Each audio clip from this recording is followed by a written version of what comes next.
Welcome to the Evolved Caveman Podcast. I am Dr. John, the guide for your heroic journey towards greater health, success, and most importantly, happiness. And now, on with the show. Hey everybody, this is Dr. John back with the latest episode of the Evolved Caveman Podcast. And I am really honored to have with me today Mónica Guzmán, a bridge builder, journalist, and entrepreneur who lives for great conversations sparked by curious questions. She's director of digital and storytelling at Braver Angels, the nation's largest cross-partisan grassroots organization working to depolarize America. She is host of live interview series at Crosscut, co-founder of the award-winning Seattle newsletter, The Evergrey, and she recently wrote the book, I Never Thought of It That Way, How to Have Fearlessly Curious Conversations in Dangerously Divided Times. She was named one of the 50 most influential women, easy for me to say. She was named one of the 50 most influential women in Seattle, served twice as a juror for the Pulitzer Prizes, and plays a barbarian named Shadrach in her bestie's D&D campaign. That's Dungeons and Dragons for the, She lives in Seattle with her husband and two kids and is the proud liberal daughter of conservative parents. And I was introduced to her via an article she wrote for the Greater Good Science Center at Cal entitled How to Stay Open and Curious in Hard Conversations, which I fell in love with and had to track you down. So thank you for being here. Oh, of course. Thanks so much for having me. So I was kind of smitten with this Dungeons and Dragons because I was watching Stranger Things recently and, their Hellfire Club, which is a D&D club. And it brought me right back to my adolescence when I used to play it. And it still kind of cracks me up because my best friend's mom thought I and the game was a really bad influence on him. So, and you see that in Stranger Things, right? There's like Newsweek. They're like, this is the devil's game. So what's your connection with D&D? Oh my gosh. So I've been playing since 2016. So yeah, with the same group of friends. My husband is what's called the dungeon master. Oh, so yeah. He's the person inventing these scenarios. And then all of us, there's 5 of us, we're sitting around a table. We each play characters. And based on the scenario that the dungeon master is giving us, we have to decide what our characters would do. And then we announce an intention of one of our characters, but then we have to roll the dice. And according to how the dice rolls, the dungeon master would announce a good result or a bad one. And it's phenomenal. I always thought of it as a fantastic game in terms of imagination, visualization, almost theatricism. Like there's a theatrical component to it. And I always thought it was an amazing game and I miss it. So anyway. It's great. I have to tell you, so I've played several characters now. Right now I'm playing Shadrach, who is this human barbarian. And barbarians are known for being sort of brute strengths. And often very ragey You're the people. Tank. I am the tank. I'm the one who can take all the arrows and fling them back, which is just so fun. When I was researching my character, because I take that pretty seriously, I want to really embody the characters I play because it's so much more fun that way. I actually reached out to my brother who does a good bit of weightlifting, and he has like, muscly arms. And I wanted to ask him, how would someone with muscly arms walk? How do they sit? And he told me that thing that I didn't know, which is that when you have muscly arms, you can't really have your arms down flat at your sides. The muscles actually pull them up a little bit. So when I sit with my friends, I'm this skinny thing. I pretend that I'm all muscly and I've got like muscly arms and I sit a certain way. And it's just so fun. That's awesome. Well, I'm glad you're enjoying life on that level. So I want you to tell me your story. How did you get involved in Braver Angels? That fascinates the hell out of me. And what was the pull of helping people to have these cross-partisan conversations? So I got involved in Braver Angels starting in the summer of 2019, where I saw this incredible person, John Wood Jr., speak at this conference about race from a deep understanding of so many perspectives that I couldn't believe it. I had never heard anyone talk about race like that. So I thought, who is this guy? And it turned out he worked for Braver Angels. What the heck is Braver Angels? And I pick up this pamphlet and I read it. And I just thought to myself, wait a minute, I thought this was impossible. It exists. People are doing this. And Braver Angels has 74 local chapters all across the country of communities of people in towns and cities who get together They have to, each of those alliances, each of those chapters has to have half red and half blue political leadership, liberal and conservative. This thing that we think is impossible is being modeled as we speak in all these ways, big and small, through Braver Angels. So I just had kind of lost some of that hope that this could happen. And I thought, man, I wish there was a way that people would just kind of come together and interact and collaborate on depolarizing us. And it turned out it existed. It's Braver Angels. So that's how I headed to that. And then repeat your second question was, I think, more broad. So yeah, what was the pull of helping people to have cross-partisan conversations? I mean, what was your individual pull? Yeah. The most personal one was my relationship with my parents. You read in your introduction a line in my bio that I wrote in not really knowing what the reaction would be. And sometimes it's sort of awkward laughter. Sometimes it's tense silence. But where I say that I'm the proud liberal daughter of conservative parents. And people go, huh? That's not how we tend to speak. This is strange. What's she talking about? And I am. My parents and I are Mexican immigrants. And in the year 2000, after about a decade in this country, my parents got naturalized as citizens. I was 17 years old, so I was automatically naturalized at that point. And so here we go. Now we can vote. And I was going to vote the following year. But my parents were Republicans. And I was shocked. Because, I was more liberal and more of a Democrat, but just something in me just sort of figured they would be too. It's that thing that we do where we think people are just going to be the same, but they're not. And so the next 22 years, have just been fascinating collisions and clashes and friction that we add to each other because we're a very unfiltered family. We always say what we think. It's like one Latino stereotype that totally fits us is we just blurt it. We just say it. There's just not a lot of restraint. And so I noticed that even in the 2015 presidential campaign, right, when things were getting so tense, they were getting very tense between me and my parents, extremely, because I just thought, Mom, you didn't raise me to support somebody like the person you're supporting. I don't get it, and it got really tough. But even then, when the heat had turned up so high, we were cooking something.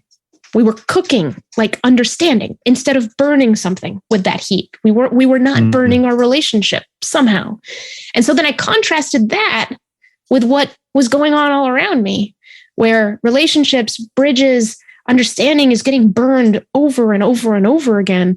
And as a journalist, I'm here going, okay, my job is to try to help people understand each other.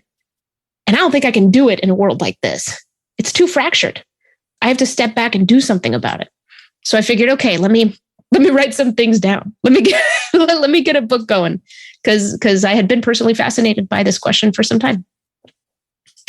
Yeah. And when I kind of found out about you and found out what your, I guess, mission or purpose is, I was immediately taken, and I love it. I mean, Braver Angels, the book, and I agree with you. And I think most people would, that we live in a polarized, divided, fractured country, really.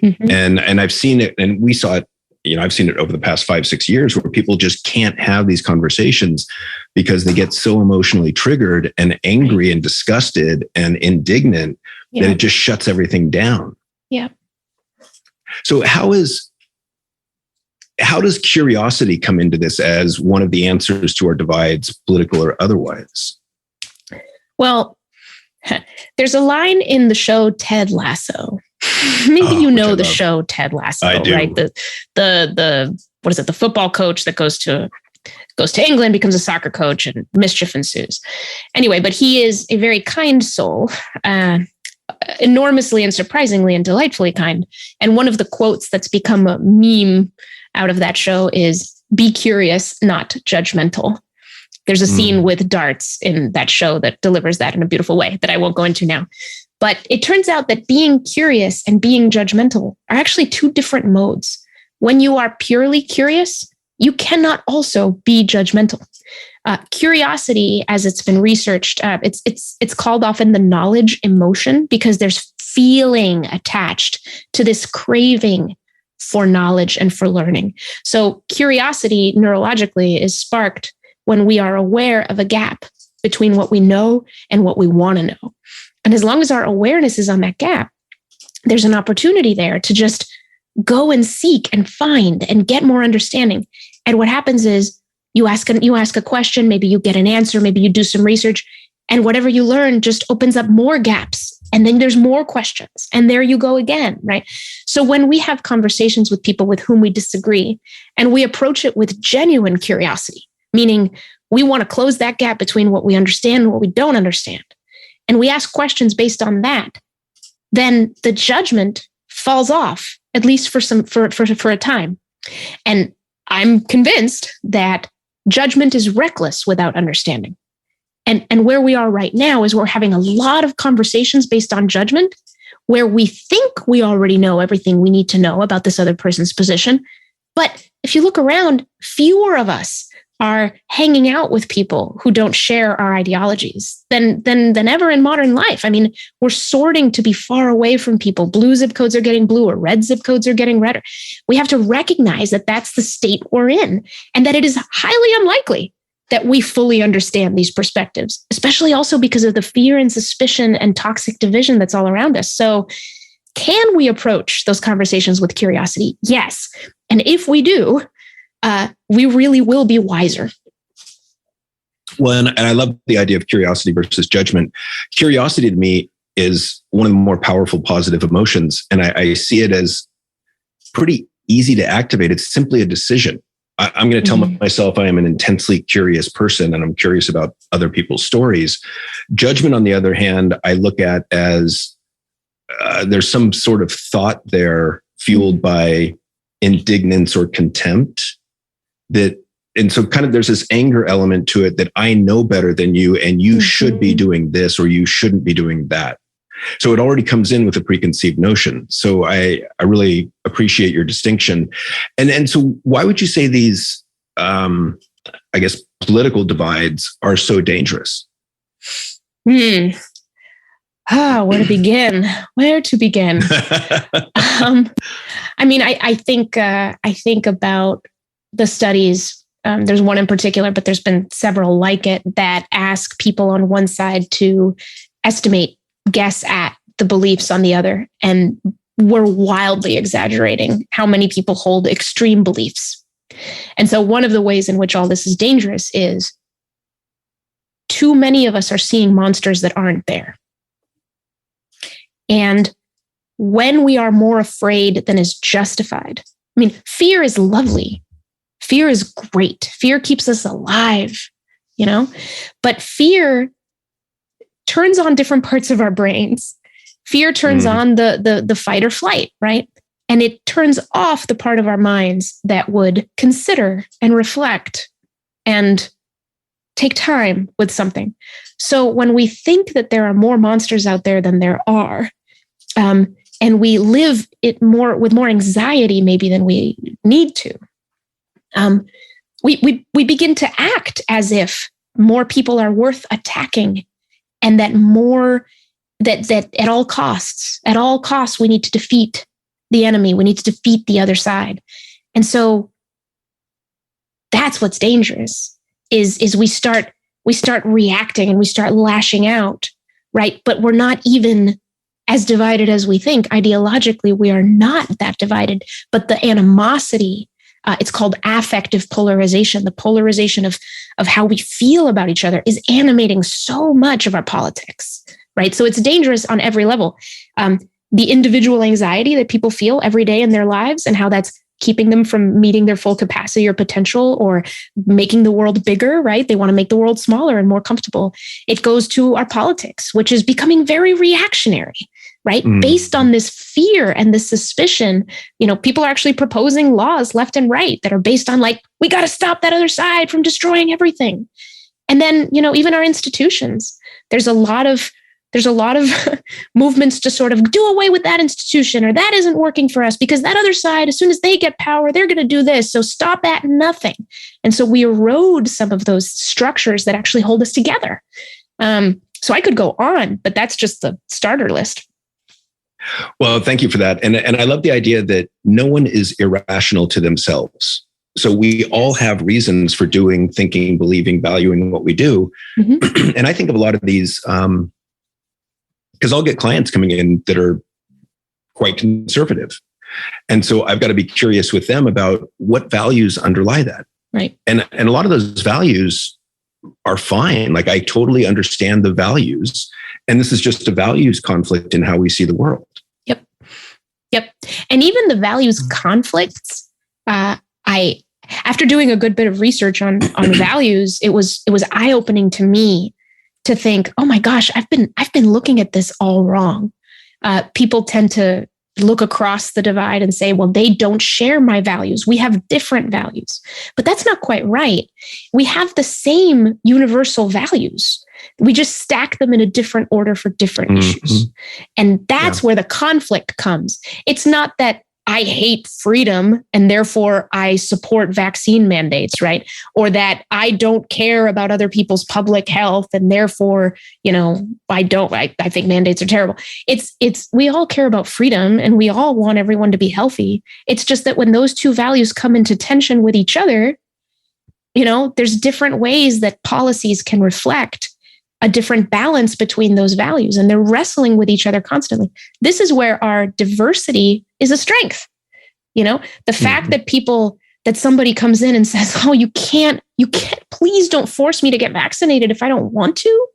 Come on. Like, what about freedom? What about this? And others will say, okay, I hear that. Okay, let's take that. But then let's also balance it with, we got to destroy this disease before it destroys us. What can we do about that?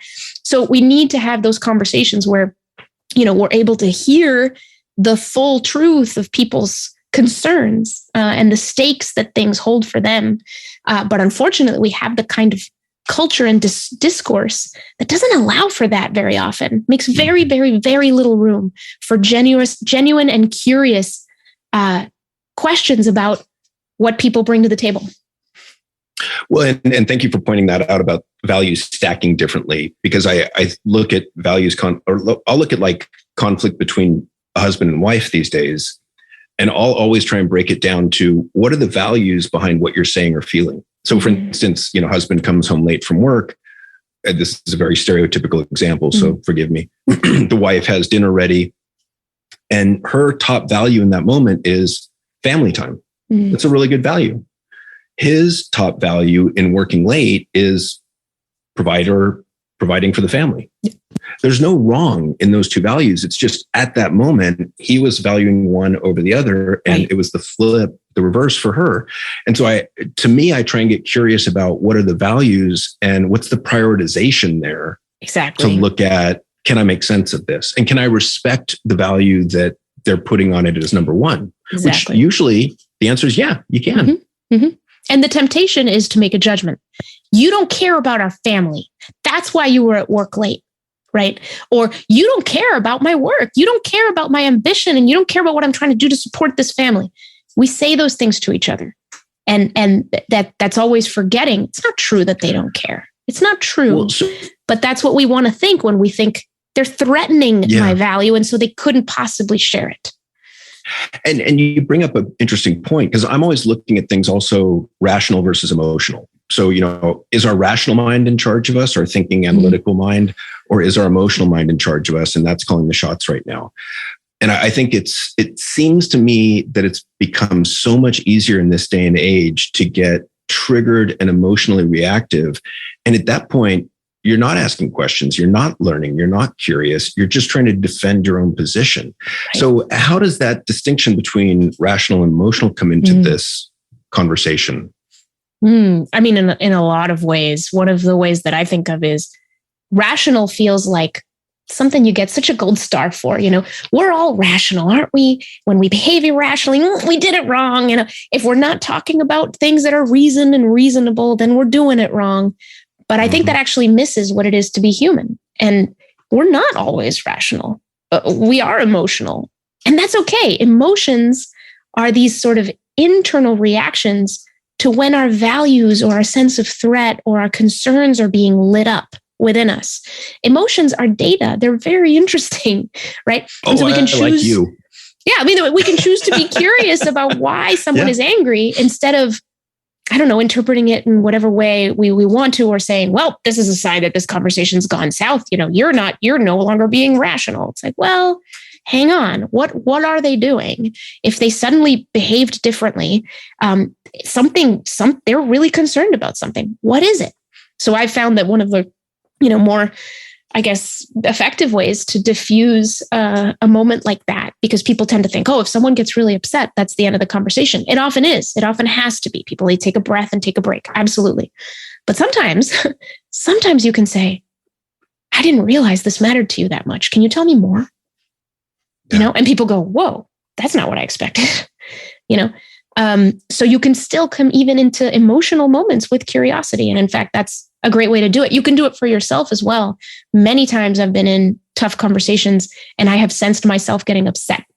And I always say that, like, when you're having a conversation with someone else, you're really always having two. You're having the conversation with the other person and the internal dialogue with yourself. Yeah. And you're always deciding, what part of the internal dialogue do I actually want to let this other person see? And every now and then when you're feeling upset, it actually might make sense to say, I want to stop you right there and just let you know that this is really bothering me. I can tell that I'm getting worked up about this. So finish your thought. And then I'd love to tell you what's coming up for me. Okay, cool. Once you name the emotion, it becomes the content. I love what you're saying. And I also think that, I've done anger management for many years. So I think that anger is can be one of those barriers to civil conversation. Mm-hmm. Partly because when we're angry with each other, we're externalizing blame and we're just self-defending. Yeah. And so I think part of this is also people doing their own work to look at their emotional triggers and to practice self-soothing. So that, you mentioned the voice in your head, right? So we can have this conversation. And if it's triggering to me, I can be like, John, take a deep breath. Mm-hmm. Like, this isn't personal. This is just about politics. This is just what Monica believes. Mm-hmm. It's not an attack on me. Because I've seen that dynamic quite a bit now, where if someone's speaking to you or to me in a, let's say, condescending and irritated tone of voice, for a lot of people, that throws you back to the age of, let's say, 5. Yeah. Because who else spoke to you in that voice? And it was mom or dad. Yeah. And it can often bring up shame, which completely shuts things down, I would argue. Mm-hmm. Yeah, completely agree. What would you say to people who say they've tried to find common ground with people that they disagree with, and no matter what they do or say, it just doesn't work, so why even bother? Yeah, that's tough. And this is where there is no blanket prescription. And I'm always very careful to say that. Depending on the person, depending on who they are, the identities they hold, and the relationship they see between those identities in the world, the role that they feel they play in their life and where they find meaning. Yeah, like trying to talk to someone, who's a little bit different or a lot different can feel impossible. And maybe they have tried. But I mean, a lot of times, I'll give you an example, when people say, I've tried, I really did. I sat down and I listened. It is tough to really listen to someone. It is tough to approach someone with curiosity. So, for example, you might be asking questions of this person and thinking to yourself, I'm being curious because I'm asking questions. But not all questions are curious. Some of them are accusations bundled up in a question mold. Some of them have assumptions baked into the question. Why do you believe something so racist? Some of them are very demanding instead of exploring and allowing people their space to be who they are. No, tell me why you really voted for that guy. So there's all kinds of ways. And then to your point, condescension, there's all kinds of ways that our questions can feel very condescending, can feel like we're coming at this exercise of faux curiosity, right? With a sense of superiority. I'm here to, I'm just here taking notes. I'm going to the zoo. I'm at the zoo and I'm taking notes on these animals, why they act this way. And that's one thing that I've also detected is like, there's an attempt at understanding, but if it's curiosity without empathy, it's voyeurism. So there's also that. It's just actually being genuinely curious requires things like, you're going to want to interrupt. You're going to ask a question. They're going to start answering and you're going to want to be like, but. And can you not? can you not? Can you let them talk for a bit longer? Because curiosity is about the gaps between what you know and what you don't know. If you don't give people the space and time to fill you in on how they see things, there's no gaps are going to open for you at all. And you're going to keep repeating the same questions. Yeah, but, right? So you have to give people space to give you their own stories. And so then people go, but again, it's exhausting. Like I spoke with my uncle and I did this for like an hour and he never asked me any questions. He was just talking at me the whole time, and that's where I say people have to be heard in order to hear. And you don't know how unheard that other person feels. You don't know. It might take a long time for them to feel like they can trust that you are genuinely curious and that you have the right intentions at heart. It might be a kind of a sour relationship, or they might have in their head, and I've seen this all the time, where people, I'm a conservative, I'm talking to a liberal, I'm a liberal, I'm talking to a conservative. And in my head, that conservative, that liberal is all the worst things I associate with that group. They are not them as a person. They are every bad thing I associate. That's going to take a while to prove wrong. And that's where we are, is we've built these big mountains we have to climb to each other. Yeah. And I think that part of it is what's the story that you're bringing to the conversation before you even get in the conversation, to your point, where, if you're believing that, all Democrats are snowflakes and overly compassionate and want to waste all our money versus, all Republicans are racist, neither one of those is true. Right. But if that's the story that you're telling yourself, it's going to potentially destroy that conversation before it even gets going. Exactly. And it's going to make you so suspicious, right? And we all do this. Approach, to take the Republican racist thing. It's like, this Republican might be a racist. And so let me have my radar on real good for anything that might sound racist, right? And then as soon as I hear something, that begins the inner dialogue in my head. Oh, and that's what we do because these stories are already nudging us in these directions. And so we're just looking for confirmation. And as soon as we find one little sign, there it is. I knew it. You had this evil in your heart the whole time, right? So we do that to each other all the time. And it's not based on the actual content of that conversation. It's based on all the stories we hear elsewhere that's keeping us from even wanting to have these conversations. Yeah, well put. So I have a kind of a personal question. I know a young man who has become so mistrustful of all media because, all media is biased, which, I get that. There's some validity to that. Mm-hmm. And what would you say to someone that's so mistrustful of the media that they no longer take in any new information at all? Well, I have a question about this young man. Is there media that he does trust and just others may not call it the media? I don't know. He used to have a lot of Twitter streams that he would check out. Mm-hmm. And at that point, he was actually kind of alt-right. And now he's at the point of, he doesn't really tune into Twitter, doesn't really tune into any major news media organizations because they're all biased. And it's really like, I even tried to have him look at a course at the local JC, and he shot down the whole entire group of courses because he knew who was behind that. And so it's frustrating because it just, the anger and cynicism, I think, just drown out any possibility of taking in new information and changing the worldview. Yeah. I think that this is happening more and more. And this is chilling, but it's part of the, in history, there's been studies about propaganda. There's been studies about authoritarian kinds of places. And one of the strategies is make it all so confusing that no one knows what to trust. Yeah. And, it's kind of hard. I think it'd be hard to argue that we're not taking steps in that direction. And when people just stop trusting anything, because it seems like the smartest thing to do. Because there's reasons to suspect everybody. And who can blame them for coming to that conclusion? We are spending so much of our energy attacking and judging their sources.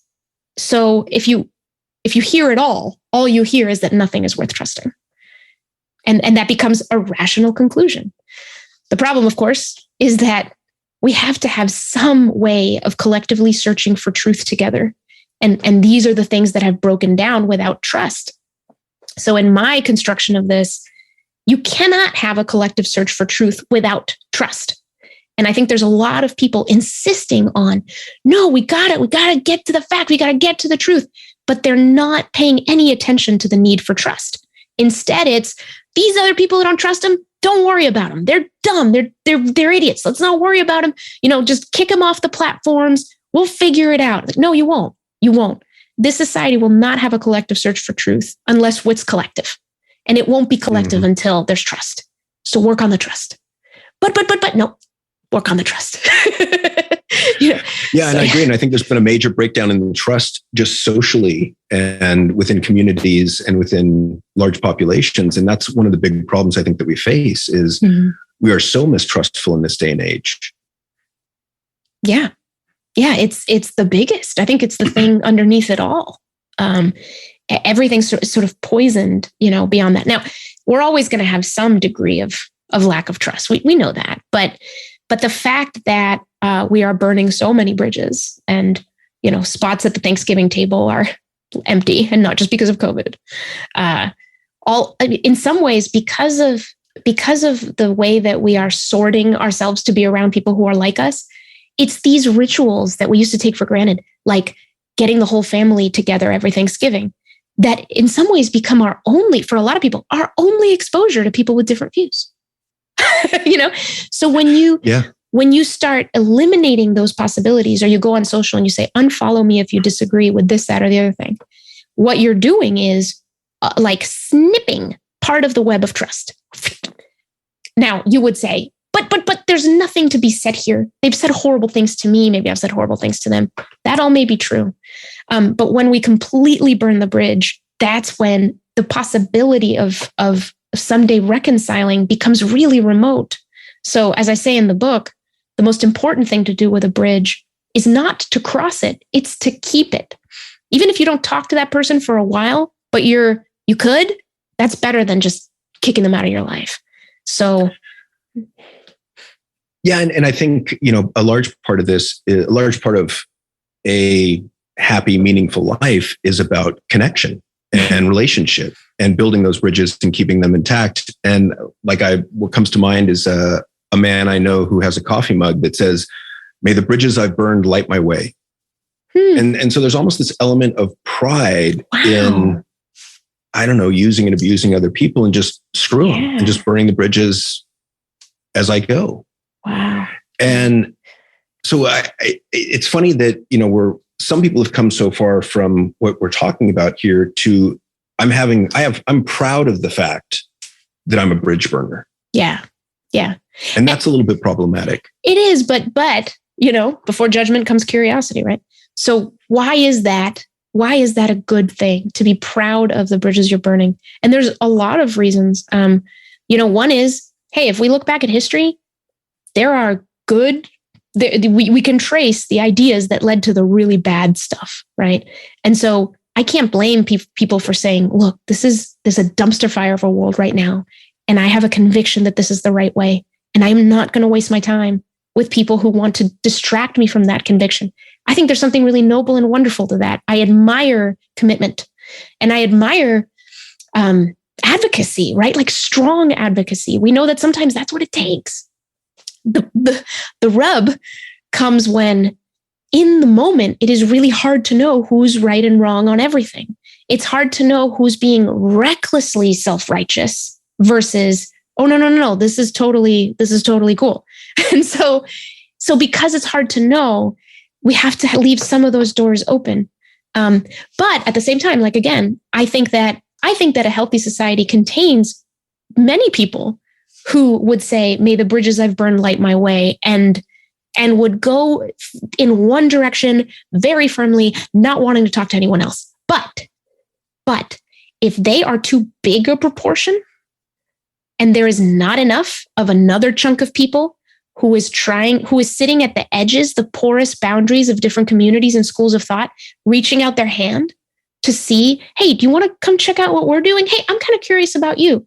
If that layer is too thin, that's when it's a problem, right? So the fact that somebody might say that in at least the political culture, may the bridges I've burned light my way, that's not so much the problem as it is adding it all up. If we have too much of that and not enough of the actual hanging together, that's not going to play out well.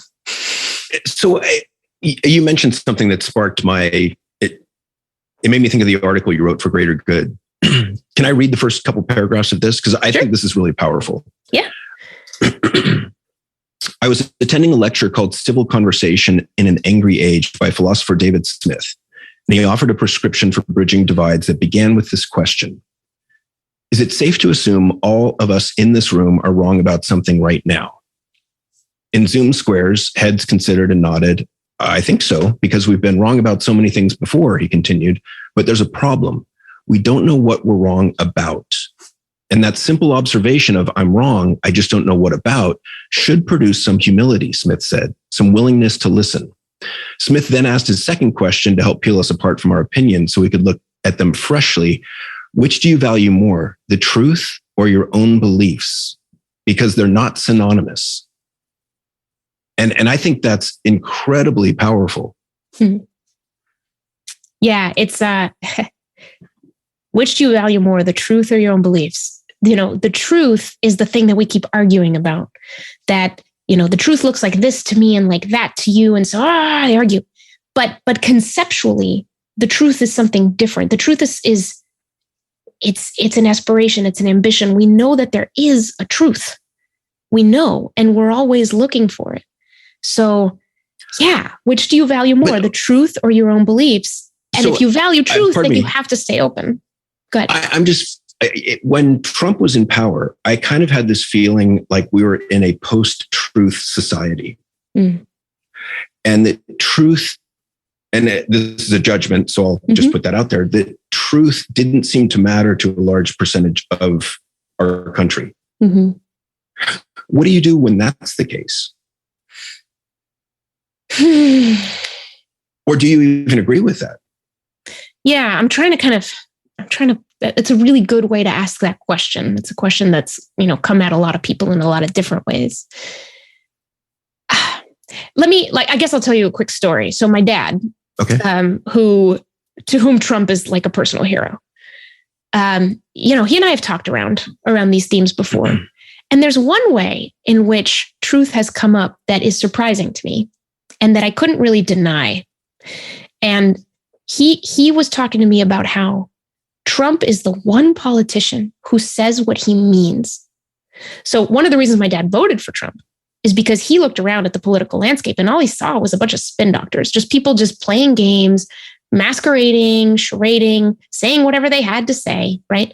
And here comes Trump, who just isn't playing the games. So what he's talking about is something related to truth, which is authenticity. This is a person who says what they mean. But that also is a kind of truth. It's related to truth. So I don't think that my dad doesn't respect truth. I think that my dad really respects the way that Trump says what he means, and that to him feels more honest. So it's also like, what do we mean by truth? It has a lot of dimensions. Now, that's not a reason for me to support Trump. No thanks. I am definitely way more on the side of people who don't lie on their way to saying what they mean. I think that that's irresponsible, and it's incredible that it became so commonplace. And I think that's why so many of us are hitting the panic button. But maybe you've heard that quote. What is that quote? That people who don't support Trump take what he says literally, and people who do support Trump take what he says figuratively, or something like that. And so anyway, like so many things, it's complicated. Yeah. And I think there's a little t truth and a big T truth. Right. Big T truth is more about reality and scientific discovery and mathematics, and maybe truisms about the human nature, whereas little t truth is more about speaking authentically and from the heart, knowing what you feel, knowing what you believe, that kind of thing. Yeah. I didn't realize we're getting into the philosophy of language. Well, there you go, right? But it just gets, because I've had these conversations with my dad, it is harder for me. I don't know. It's just harder for me to kind of talk in these. I always have to stop and think like a couple levels deeper and then come back up and be like, okay, what do I mean? What do I mean? Right. And I know that just, it sort of makes it all more, it gives you a headache, but. And yet it's very important to be able to have these kind of conversations as well. Mm-hmm. Yeah. So it's an interesting distinction, little T truth and big T truth. But yeah, when I think of big T truth, it is that sort of need to make sure that we can have a collective search for truth, and that there is something that, to me, big T truth is somehow like, it's a respect for facts, and it's an honoring of what a fact is and how different facts can matter more to different people, but it's also including meaningfulness to people. Because sometimes I think that we look at truth as if all it's made up of is facts. And the facts are just numbers and figures and statistics and conclusions from scientific studies. But the truth of our own experience is also part of the truth. And the truth of our concerns is also part of the truth. So let's not rule that out. Well, and I think that's one of the big reasons why people, half the population, got really upset at like Dr. Fauci or science when COVID came around and the vaccines, because I think they perhaps didn't have a thorough understanding of what science is. I mean, science is a pursuit of the truth, and it's always open to interpretation and change based on the latest data. Right. And so it's an ongoing process, and it can be slow and frustrating at times. And I think they were looking at science to be that big T truth and just say, here's what you need to do. Here's what it is. Here's what the vaccine will do. And we didn't have that information for a year plus. Yeah. That's what's tricky about science communication, right? Is it kind of goes both ways. Is people kind of come at it going, oh, you have the authority of expertise, and so you need to have the answers. And so I'm waiting for you to have the answers. And then when you tell me not to wear a mask, and then later you're like, oh, never mind, wear a mask, I'm going to lose trust in you. But it goes the other way. The scientists who claim, and do have this incredible expertise and authority based on that expertise also have to speak with humility, because it's like that dance, right? You have to be confident, but also make sure that you let people know that you're still just pursuing truth. And this is a new disease and we're doing our best, because then people will take your reversals as, see, they never got this. They're just trying to fool me. And so those concerns are real and have to be contended with, right? And you can't just put it in a box of, forget it, let's not even worry about that. Like, no, we have to worry about that. How we communicate to each other about this collective search for truth, who claims authority, who claims expertise, had better be humble. Well, and it also makes me think that one of my truisms, I guess, as I've gotten older, is I think that we are all deeply sensitive people. There's very few people that don't feel things deeply. And if that's true, I have tried to communicate as gently as possible to others, because I'm trying not to offend anyone, and I'm trying not to get anyone, I don't want to make them defensive. So I'm always looking for ways to, how can I couch this so it can be heard? Right. And you've got to know your audience for that. You have to have some empathy and awareness, I think. So let's get to the practical piece here, because we only got about 10 minutes left. What practical tips do you have for approaching, let's say, family gatherings when you don't agree with your loved ones? Or if you're engaging online with people who flame at you and they don't agree with you and they start calling you names? Yeah, let's start with that latter one. So engaging online with people and they're flaming at you and starting to call you names. If you're already at that point, I mean, maybe a hard thing to do is recognize that the space you're in is extremely unlikely to produce understanding and good results, because those spaces don't include our whole bodies, because they are usually not contained to just the people participating in the exchange. There's these invisible bystanders, rooting for someone and wanting to score points, and like they're the audience at a wrestling match. For all those reasons, getting into those kinds of flame wars online, it produces almost nothing of value. It just doesn't. Yeah. So if you're already there, well, gosh, now you feel like your pride is on the line and you have to find some closure that's public so you're not humiliated, and that's tough. The best thing to do is not to get there in the first place. But if you are there, is there a way that you can increase containment, increase embodiment? What I mean by that is, can you send a direct message to that one person and say, hey, can we talk about this offline? Can you pick up the phone? Is it someone you know? Hey, this thing going on Facebook, laugh a little, just be like, can we talk about it here? So that's one. And then I think how did you construct the first half of that question? What tips do you have for approaching family members or family gatherings when there's a political divide? Right. So the first thing is talk to yourself. If you want to engage, can you engage with curiosity? Would you engage with judgment? Now, it's possible. Let's say that you have a concern, like a deep one.